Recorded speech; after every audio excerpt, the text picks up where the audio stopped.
اللہ کے رسول اس سے زیادہ طاقت رکھتا ہوں مہینے سے پہلے پڑھ لو۔ نبی اکرم صلی اللہ علیہ وسلم نے فرمایا 20 دنوں کے اندر قرآن کو پڑھ لیا کرو۔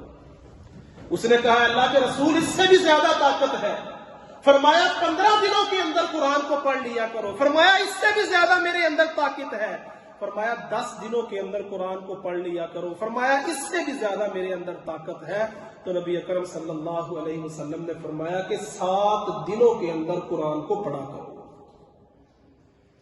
اور ایک روایت کے اندر آتا ہے کہ نبی اکرم صلی اللہ علیہ وسلم نے ایک صحابی کو 3 دن سے پہلے قرآن ختم کرنے سے منع فرمایا،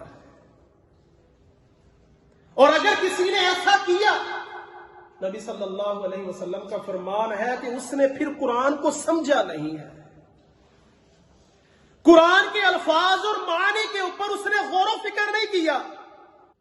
قرآن کو سمجھنے کی کوشش کرنی چاہیے۔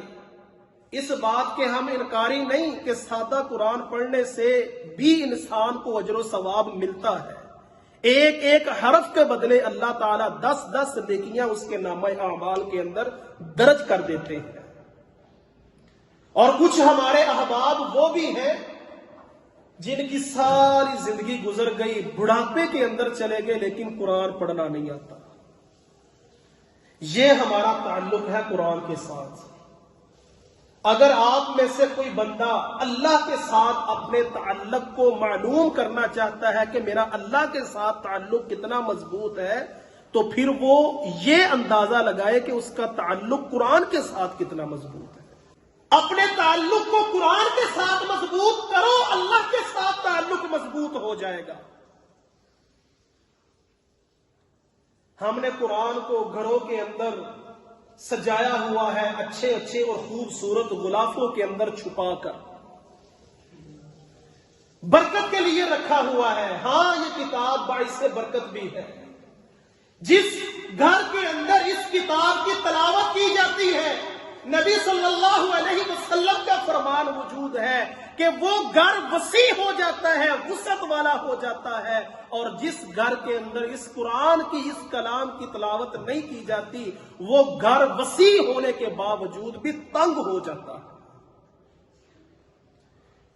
جس گھر کے اندر قرآن کی تلاوت کی جاتی ہے، فرشتوں کا نزول ہوتا ہے، رب کی رحمتوں کا نزول ہوتا ہے، شیاطین اس گھر سے بھاگ جاتے ہیں، اور جس گھر کے اندر قرآن کی تلاوت نہیں ہوتی، اس گھر کے اندر پھر رحمت کے فرشتے نہیں، وہ شیاطین کا نزول اس گھر کے اندر ہوتا ہے۔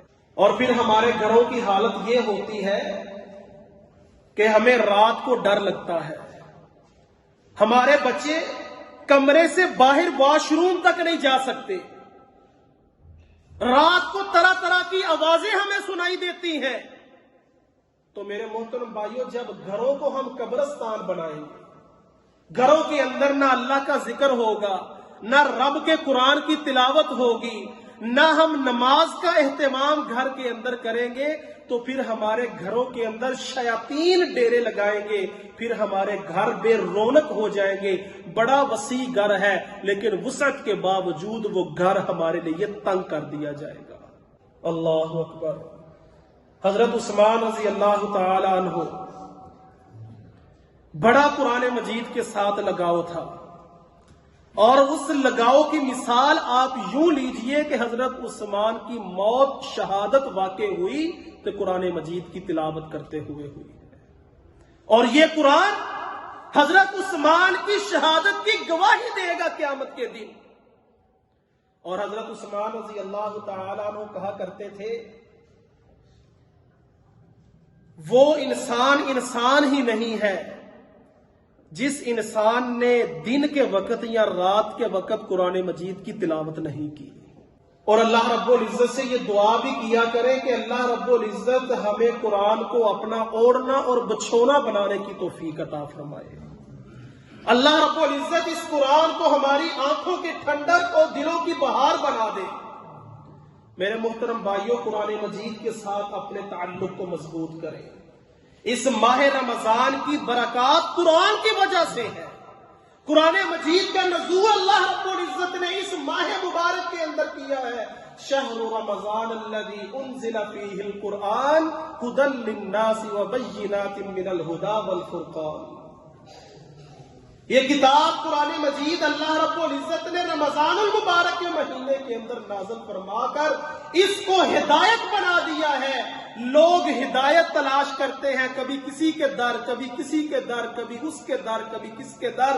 قرآن مجید ہمارے پاس موجود ہے، کسی کے در پہ جانے کی ضرورت نہیں۔ آؤ اپنے رب کے در کے اوپر آؤ، اپنے رب کے چوکھٹ کے اوپر آ کر اپنے رب کے سامنے گر کے دیکھو، قرآن کو اپنا اوڑھنا بچھونا بنا کے دیکھو، قرآن کی تلاوت کو معمول بنا دو۔ ہزاروں سال گزر جاتے ہیں، مہینے گزر جاتے ہیں، کئی ایام گزر جاتے ہیں، اور کچھ تو لوگ ایسے ہیں جو سارا سال ہی قرآن مجید کو کھول کے نہیں دیکھتے کہ قرآن مجید کو ہم کھول کر پڑھ ہی لیں۔ اللہ اکبر۔ میرے محترم بھائیوں، قرآن مجید یہ شفا ہے۔ کبھی